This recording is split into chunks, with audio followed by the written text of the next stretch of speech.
How to log in to VLive app. So if you want to log into VLive app, then what you need to do is first make sure that you have a stable internet connection, and you need to open up your Play Store or your App Store. And here you need to search for VLive. Once you search for VLive, you'll find your application. Make sure to install the application. But if you don't find the application, then as you can see that here it says that VLive is now a part of Weverse.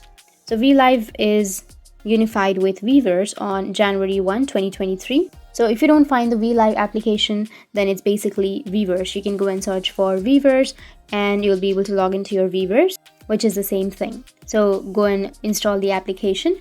Once you've installed, you can open up the application and you will get the login or your sign-in page, right? But if you want to go with the website, then you can open up your browser, any browser that you're comfortable with, and then search for Weverse. After that, it will take you to the official website. Now, from here, if you want to log into your account or sign up to your account, then you need to first enter your email address. So if you've not created, then you need to go with a new email address. But if you've created your account and if you want to log in, then you need to enter the email address that you've used while creating your account.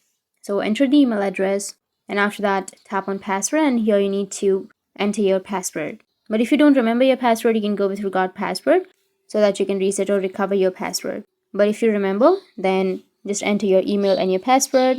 After that, tap on login and you'll be logged into your account. So that's how you can log into your VLive or Weverse application. And if you have any questions, feel free to comment below. Thanks for watching.